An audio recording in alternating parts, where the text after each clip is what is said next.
মশা সাপে কামড়ানোর ওষুধ হেলথ সেন্টার গুলোতে এখন নতুন করে সাপ্লাই হলো কিনা কেউ জানে না, খাবে কি তাও জানে না। সেই ঘরগুলোর জন্য কবে অ্যাপ্লিকেশন জমা করবে, তারা অ্যাপ্লিকেশন জমা দেবে নাকি সরকার থেকে তাদের সার্ভে করতে আসবে কেউ জানে না। বিপদে আছে গোটা রাজ্যের মানুষ, যেখানে যেখানে বন্যা। পরিযায়ী শ্রমিক প্রথমত নিজের গায়ে কাজ নেই, নইলে তো বাবার জমিতে দু হাল চালিয়ে খাওয়া যেত, নেই তো। নিজের বাবার জমিতে হাল চালানো তো পেট ভরছে না, তাই তো এতে ফিরে আসা। কিন্তু সেই দূরত্বে কাজ না, ব্লক ছাড়তে হয়, জেলা ছাড়তে হয়, রাজ্য ছেড়ে দিতে হচ্ছে। তুল্য ঝোলা চললো ভোলার মতো।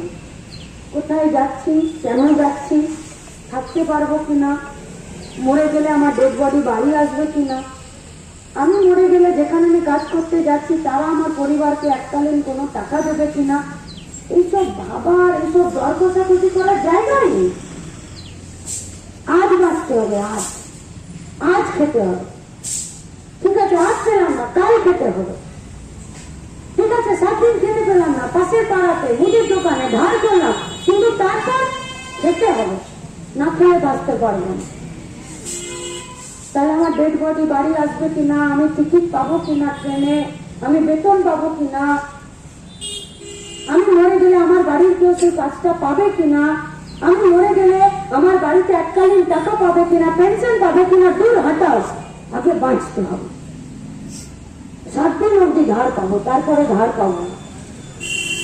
গায়ের ছেলে, শহরের ছেলে সবাই চলে যেতে বাধ্য হচ্ছে, সবাই।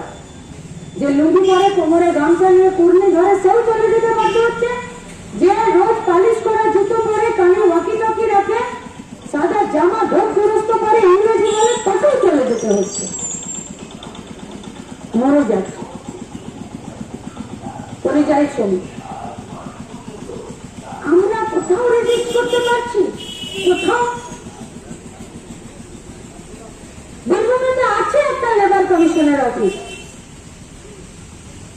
এই পরিযায়ী শ্রমিকরা মারার পরে গোটা গাঁ মিলে লেবার কমিশনের অফিসে কেন যাচ্ছেন না, কেন, কে আটকেছে আপনাদেরকে, কে? আর কেউ আটকালে আপনারা আটকে থাকছেন কেন, কেন আটকে থাকছেন? যান লেবার কমিশনের অফিসে, বেতন পায়, পেটে ভাতের অভাব নেই, মাথায় ছাদের অভাব নেই, তাই নিজে সত্য জমির অভাব নেই, তবুও বীরভূমের, মারগ্রামের এইখানকার পরিযায়ী শ্রমিকগুলো মরে যাচ্ছে, কেন তার কাছে কোনো হিসাব নেই? কেন নেই, কেন? আর ও যদি রাখছে না, তাহলে আপনারা কেন রাখতে বলছেন না? কার দিকে তাকিয়ে আছেন? কে আপনার ভাগের লড়াইটা লড়ে দেবে? আপনি কাউকে ঠিকা দিয়েছেন আপনার লড়াইটা লড়ে দেবার জন্য? কাকে দিয়েছেন ঠিকা?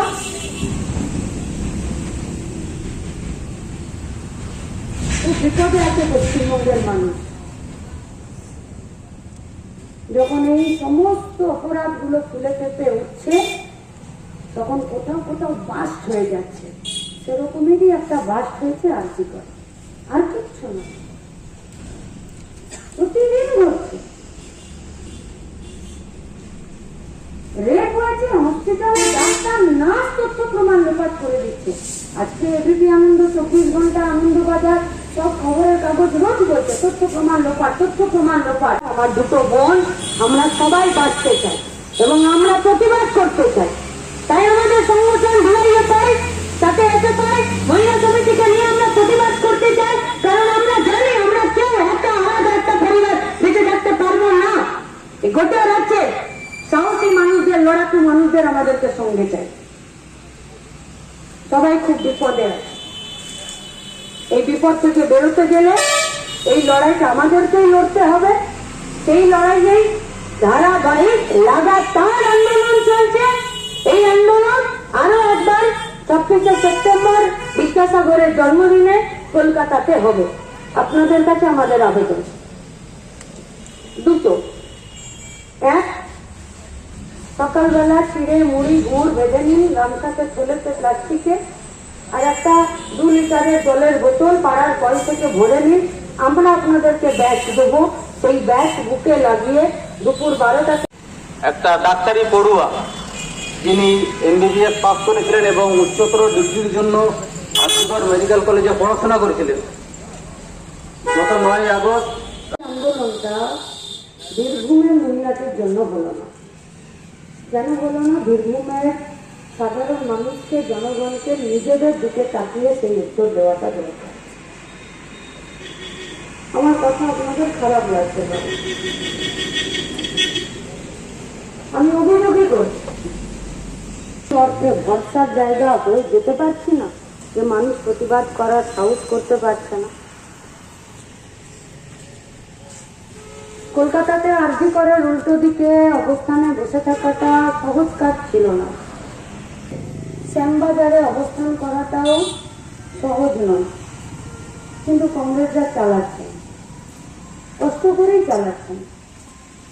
গোটা রাজ্যের অসংখ্য রুরাল হেলথ সেন্টার, হসপিটালের বাইরে রাজ্যের অনেক মানুষরা বসে আছেন, চেষ্টা করছেন। অনেক শিল্পী, সাহিত্যিক শ্যামবাজার পাঁচমাথা মোড়ে আমাদের কর্মসূচি হচ্ছে অনির্দিষ্টকালের জন্য 24 ঘন্টার অবস্থান বিক্ষোভ চলছে এবং এই দাবিতেই এই নাটক ছেড়ে বিচার করো, আরজি করে মাথা ধরো, এই দাবি